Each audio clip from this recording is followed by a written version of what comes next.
Hello, I'm here today to review the Lumia 640 by Microsof. Now this phone was released on AT&T during the summer, and it currently costs $70 at Walmart. Now this is a unique phone in the sense that it's running Windows 8.1 Update 2. Now I don't have my other Windows phone's on the charger, so I can't really show you the difference, but I'll show you real quick here. As you can see, this is how a normal settings menu would look, but you know, if you're on Windows Phone, it ain't like that.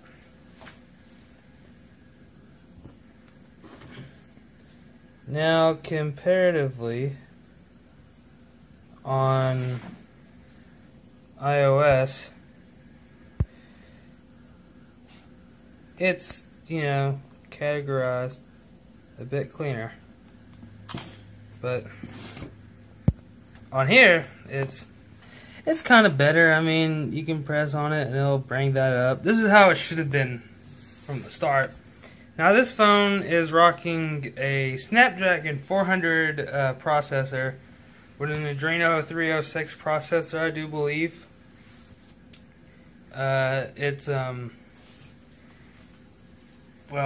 It's really great for a Windows phone. As you can see, it has on-screen buttons as opposed to physical buttons, and on the sides there is no camera button. Now, as I said, this phone retails for $70 at AT&T. At T-Mobile, I do believe it's $100, and I do believe it's $120, $130 unlocked. But here's the kicker.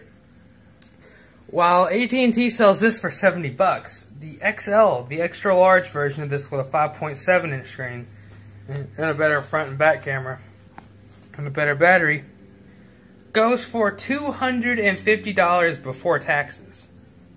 Yes, that's jumping from $70 to $250, which is absurd. That's why I opted for this one. It's a very good contender. Hold on, let me get this back open. As you can see, it has a nice size screen, 5 inches. I mean, it's not setting the world on fire with its resolution either.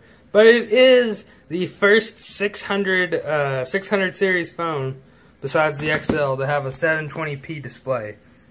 Now, if you're like me and you don't want to spend $600 on a Windows phone, because everything's just not there in terms of the OS, this is really huge news. Because Microsoft is now getting out of the low-end game. I had a 635, but the screen cracked. But the pretty much anything before the 640, in the low end to mid-range, I guess you'd call it, had a 512 megabytes of RAM, and also had a Snapdragon 400, but we don't talk about that. We talk about the good things. So it pretty much, you know, it was on par with all the other Windows phones. But I do believe it was the 535. If I'm wrong, correct me in the comments. But it was the 535 that was the first low end to get a gig of RAM in a 720p display. I don't know about 720p, but I do know about the gig of RAM. Now the camera on here, 8 megapixels. Now it doesn't have Zeiss lens. That's what the 13 megapixel XL version has. This just has, you know, standard 8 megapixel. I'd say it's more like the 925, except the 925 has more lenses, and it has Zeiss lens as well, so the lenses are of higher quality. Back here it's just generic.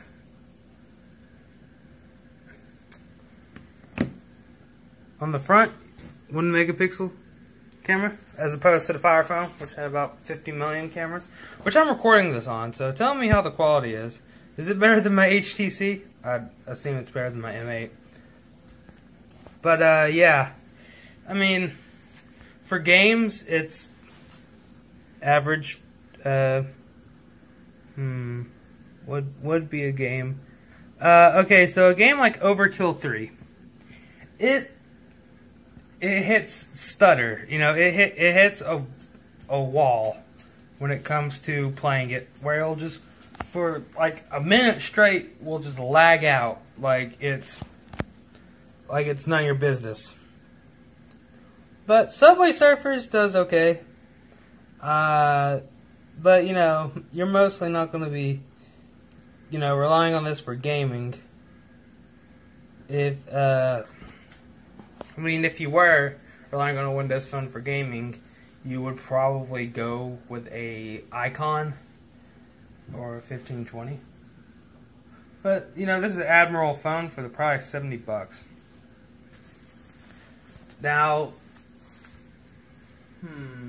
is there anything else I want to cover real quick here?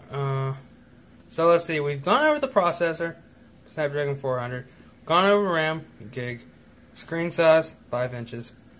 Screen resolution, 720p. I think it's 296 pixels per inch, something like that.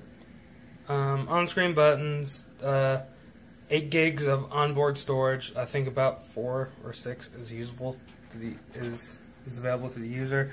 Micro SD card expansion up to 128 gigs. 2500 milliamp hour battery. 8 megapixel back. 1 megapixel front. Oh, has glance, by the way. Now it does have. Let me do this. Double tap the screen to wake, and then if you double tap the nav bar, closes. Speaker on the back. You know, it's not HTC One M8 at all.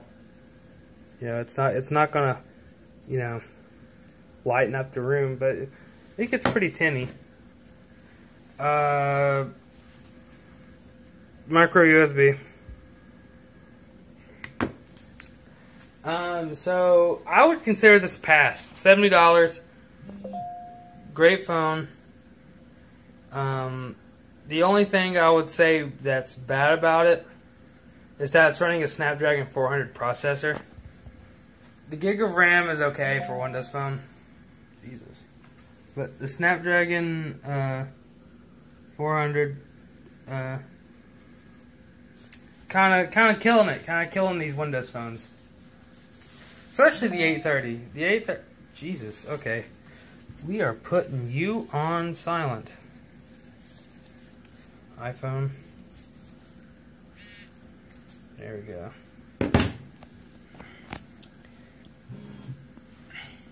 Still going off. But it is, I mean, where I lost my train of thought. It's okay. Just the 400 processor killing this phone. Killing these sets of phones. 600 series, 700 series, 800 series. The 700 and 800 should definitely be running at least a Snapdragon 600. But it doesn't. They all run 400s, and it doesn't.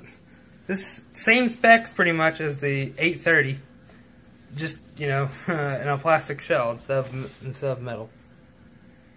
So guys, tell me what you think about this phone. Is it good?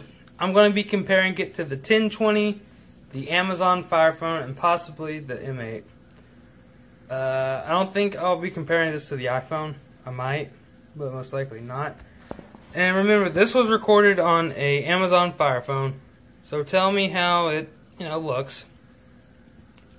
And also, got the Microsoft Band coming in sometime this week. I know, I'm 9+ months late to the party. Microsoft Band 2 is going to be coming out soon. I know, but for $150, I couldn't pass it up. So that's probably coming in around Friday. So I'll probably do a video on that. And yeah, so just tell me, what do you think about it? If you own a 640, tell me, what do you think about it? And if you own a 520 or a 630, tell me if you would upgrade to this, because it would definitely be it'd be a win for me. But tell me in the comments below. And I guess that's all. See you in the next video.